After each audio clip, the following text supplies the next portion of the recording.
बिस्मिल्लाहिर्रहमानिर्रहीम। अस्सलाम वालेकुम friends, how are you all? I hope you will be fine. Friends, जैसा कि लास्ट वीडियो में मैंने इंटरव्यू की कुछ टिप्स आपके साथ शेयर की थी, उसके मुताबिक अगर तैयारी की जाए तो सबसे पहले हमें क्लासिकी शुरा को लाजमन पढ़ना होगा, क्योंकि इससे बहुत ज़्यादा पीपीएससी टेस्ट इंटरव्यू में सवाल आते हैं। क्लासिकी शुरा पर ढेरों बुक्स या बड़े बड़े चैप्टर्स पढ़ने से बेटर है कि आप मेरी वीडियोस को अच्छे से गौर से सुन लें या इम्पोर्टेंट क्वेश्चंस को नोट कर लें, ताकि आप इंटरव्यू में आसानी से कामयाब हो सकें। ये मेरी वीडियोस में जो भी टॉपिक्स मैं आपके साथ डिस्कस कर रही हूँ, ये ना सिर्फ पीपीएससी टेस्ट इंटरव्यू बल्कि बीएस, मास्टर्स, एमफिल के स्टूडेंट्स के लिए भी फ़ायदेमंद साबित होते हैं। तो चलें वीडियो को स्टार्ट करते हैं। वीडियो स्टार्ट करने से पहले मेरी आप सबसे रिक्वेस्ट है कि अगर आप मेरे चैनल पे नए हैं तो काइंडली मेरे चैनल को सब्सक्राइब कीजिए और बेल आइकन को प्रेस कीजिए, ताकि डेली आने वाली इन्फॉर्मेटिव वीडियोस बर वक्त आपको मौसूल हो सकें। फ्रेंड्स, आज हमारा टॉपिक है वली दक्नी के बारे में। वली दक्नी के बारे में कुछ इंपॉर्टेंट क्वेश्चन मैं आपके साथ शेयर करूंगी जो पीपीएससी इंटरव्यू में अक्सर पूछे जाते हैं, जैसे वली दक्नी के डेट ऑफ बर्थ, वतन वगैरह के बारे में, उर्दू शायरी का बाबा आदम कौन था। इस तरह के कुछ इंपॉर्टेंट क्वेश्चन ये लाजमन आपने अच्छे से गौर से सुन लेने हैं, जहन नशीन कर लेने हैं या नोट कर लेने हैं। ढेर सारे लंबे लंबे चैप्टर पढ़ने की बजाय ये चंद इंपॉर्टेंट क्वेश्चन आपको जहन नशीन होने चाहिए, काफ़ी हैं।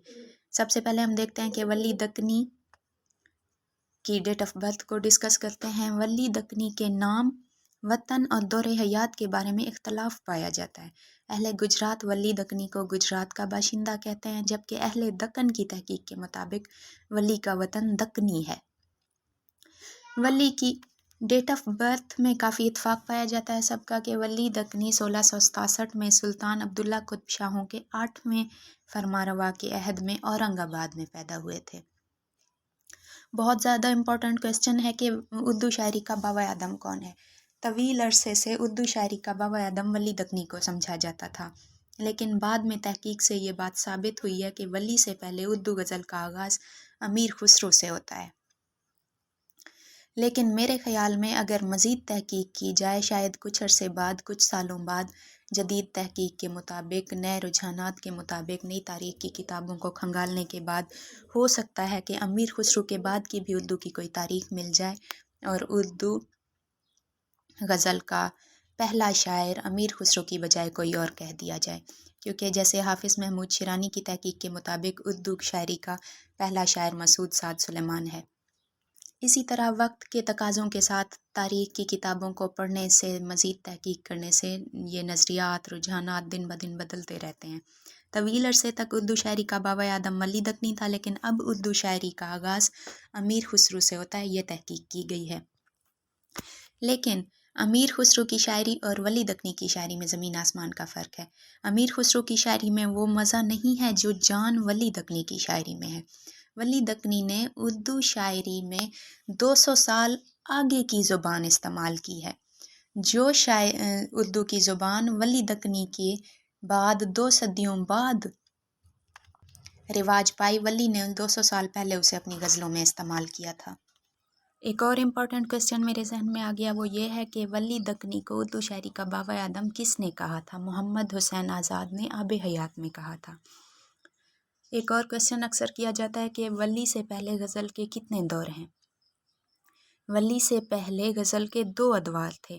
पहला दौर अमीर खुसरो से शुरू होता है और इस दौर में 10 शोरा थे। दूसरा दौर कुली कुतुब शाह से शुरू होता है, इसमें और शाह मीरा हाशमी तक ख़त्म होता है। इस दौर में 14 शोरा थे। एक और क्वेश्चन बहुत इंपॉर्टेंट है कि वली ने किसके मशवरे पर उर्दू शायरी यानी रिख्ता या उर्दू शायरी का आगाज़ किया था? वली ने सादुल्ला गुलशन के मशवरे पर किया था। इस पर बहुत सारे एतराज़ात भी हुए हैं। उर्दू के मशहूर और पहले तज़किरा निगार मीर तकी मीर और कायम चांदपुरी ने अपने तज़किरों में इस बात पर एतराज़ किया है कि सादुल्ला गुलशन के कहने पर वली दक्नी ने उर्दू शायरी का आगाज़ किया, जबकि वो तो दक्कन के थे और उनकी शायरी दिल्ली में कैसे मशहूर हो जाती है, क्योंकि दिल्ली में तो अच्छे अच्छे शोरा वली दक्नी से पहले मौजूद थे। इस बात पर उन्होंने एतराज़ किया और बाज़ तज़किरा निगारों ने इस एतराज़ को ये कह के दूर किया था कि सादुल्ला गुलशन दिल्ली के थे और उन्होंने वली की शायरी से लगाव और काबिलियत को देखकर वली को दिल्ली की सूरत हाल और दिल्ली के शायराना अंदाज़ को मद्देनज़र रखते हुए रीख्ता गोई का मशवरा दिया था। इसलिए मशवरा तो दिल्ली के रहने वाले सादुल्ला गुल इसलिए बाकी तमाम तज़किरा निगारों ने इस एतराज़ को दूर किया था कि सादुल्ला गुलशन तो दिल्ली के थे और सादुल्ला गुलशन के मशवरे पर वली दक्नी ने शायरी का आगाज़ किया था। मशवरा तो उन्हें दिल्ली के माहौल को मद्देनज़र रखते हुए दिल्ली वाले ने ही दिया था। बहुत ज़्यादा इम्पोर्टेंट क्वेश्चन है कि वली दक्नी दिल्ली कितनी बार गए थे और कब कब गए थे। वली दक्नी पहली बार दिल्ली 1700 में गए थे, दूसरी बार वो 20 साल बाद यानी 1720 में गए थे। उर्दू अदब की MCQs की जो PPSC टेस्ट की प्रिपरेशन के लिए बुक्स हैं उसमें लिखा, अक्सर बुक्स में कारवान में, उर्दू जनरल, सुहेल भट्टी और बहुत सी बुक्स में लिखा हुआ है कि वली दक्नी दूसरी बार 1725 में गए थे, जबकि ये गलत है। वली दक्नी 1700 में पहली बार गए थे और 1720 में दूसरी बार गए थे। और बाज़ माहिरीन का इस चीज़ पे इख्तलाफ भी है कि दूसरी बार वली दक्नी दिल्ली नहीं गए थे, उनका सिर्फ दीवान गया था और वो बहुत ज़्यादा मशहूर हुआ था दिल्ली में। वली दक्नी की तारीख़ वफ़ात में काफ़ी इख्तलाफ पाया जाता है। जमील जालबी की तहकीक के मुताबिक वली दक्नी 1730 के बाद फ़ौत हुए थे, जबकि बाकी माहिरीन के मुताबिक वली दक्नी 1708 में फ़ौत हुए थे। PPSC इंटरव्यू में वली दक्नी की या किसी भी शायर की शायराना खसूसियात के बारे में पूछ लिया जाता है। ये बहुत ज़्यादा इंपॉर्टेंट क्वेश्चन होता है PPSC इंटरव्यू में और इसको तमाम क्लासिकी शोरा की शायराना खसूसियात को अच्छे से समझना और याद करना लाजमन है। वली दक्नी की शायराना खसूसियात सबसे मुनफरिद हैं। वली दक्नी जमाल दोस्त शायर थे और अक्सर PPSC टेस्ट या इंटरव्यू में ये भी क्वेश्चन किया जाता है कि वली दक्नी को जमाल दोस्त शायर किसने कहा था। वली दक्नी को उर्दू शायरी का बावा आदम मोहम्मद हुसैन आज़ाद ने कहा था, जबकि सैयद अब्दुल्ला ने उन्हें जमाल दोस्त शायर कहा था। जमाल दोस्त से क्या मुराद है, यानी खूबसूरती का दोस्त। वली दक्नी की शायरी को गौर से अगर पढ़ा जाए तो तमाम तर उनकी गज़लों में अक्सर हुस्न और सरापा निगारी पे शायरी की गई है। उन्होंने ना सिर्फ इंसान के हुस्न को अपनी शायरी में परोया है, बल्कि ज़िंदगी और कायनात का हुस्न भी उनकी शायरी में हर जगह मिलता है। जैसे कुदरती मनाजिर का हुस्न, ऐसा लगता है जैसे वली किसी खूबसूरत वादी में रहते हों, जहाँ खूबसूरत माशूका हों या हूरें हों, या वो किसी फ़र्ज़ी जन्नत में रहते हों, जहाँ खूबसूरत चश्मे हैं, खूबसूरत नदियाँ हैं, वादियाँ हैं, खूबसूरत फलों के बागात हैं। इस तरह के खूबसूरत मनाजिर को और खूबसूरत माशूक के खूबसूरत खदोखाल को उन्होंने अपनी शायरी में परोया है। वली को इराक़ी तर्ज़ का शायर भी कहा जाता है। इराक़ी तर्ज़ का मतलब ये नहीं है कि वो इराक़ के थे या इराक़ की शायरी। इसका मतलब ये है कि मामलात इश्क के बयान की बजाय एहसासात हुस्न का बयान ज़्यादा है वली दक्नी की शायरी में।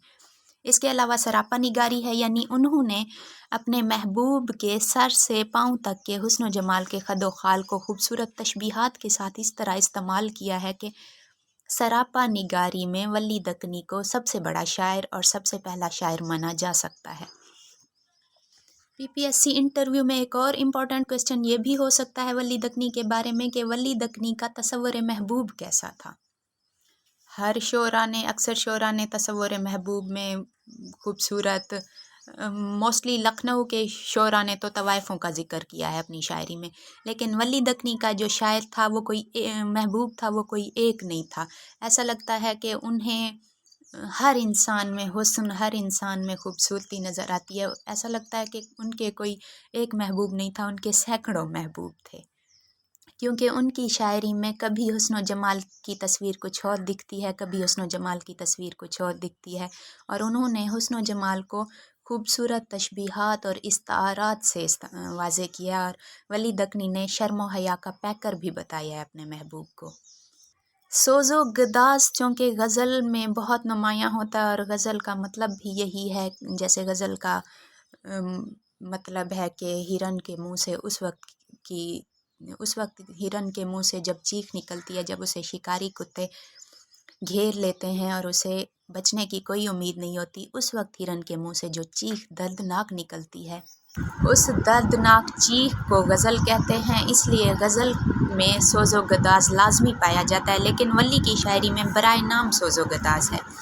یعنی جس طرح میر تقی میر کا سوز و گداز ہے بالکل آہ کا شاعر، اس طرح ولی دکنی نہیں ہے۔ ولی دکنی کی شاعری میں برائے نام سوز و گداز پایا جاتا ہے۔ اس کے علاوہ ولی دکنی کی زبان کی شگفتگی بہت امپورٹنٹ ہے۔ ان کی غزل اگر پڑھی جائے، بغور مطالعہ کیا جائے یا چند ایک ان کی غزلیں بھی پڑھی جائیں تو ان کی غزلوں میں ترنم اور خوبصورتی ہے، سادگی اور سلاست ہے۔ ولی نے مقامی ہندی اور فارسی الفاظ کا خوبصورت استعمال کیا ہے اپنی شاعری میں۔ ترنم اور خوبصورتی پیدا کرنے کے لیے انہوں نے چھوٹی اور لمبی بحروں کا بیک وقت استعمال اپنی شاعری میں کیا ہے۔ اس کے علاوہ خواجیت ہے ولی دکنی کی شاعری میں۔ دو چیزیں ہیں، داخلیت اور خواجیت۔ داخلیت کیا ہے؟ قلبی یعنی دل کی اندرونی کیفیات کا ذکر کرنا، اور خواجیت کیا ہے؟ باہر کا حسن و جمال بیان کرنا۔ ولی دکنی کی شاعری میں داخلیت کی بجائے خواجیت غالب ہے۔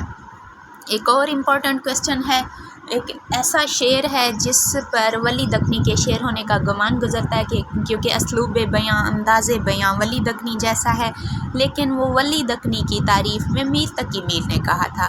اکثر PPSC ٹیسٹ میں یا انٹرویو میں وہ شعر سنا کر پوچھ لیا جاتا ہے کہ یہ شعر کس کا ہے۔ شعر کچھ یوں ہے کہ خوگر نہیں کچھ یوں ہی ہم ریختہ گوئی کے، معشوق جو تھا اپنا باشندہ دکن کا تھا۔ یہ میر تقی میر کا شعر ہے، نہ کہ ولی دکنی کا شعر ہے۔ یہاں تک ہمارا ٹاپک کلیئر ہوا۔ Thanks for watching. اللہ حافظ۔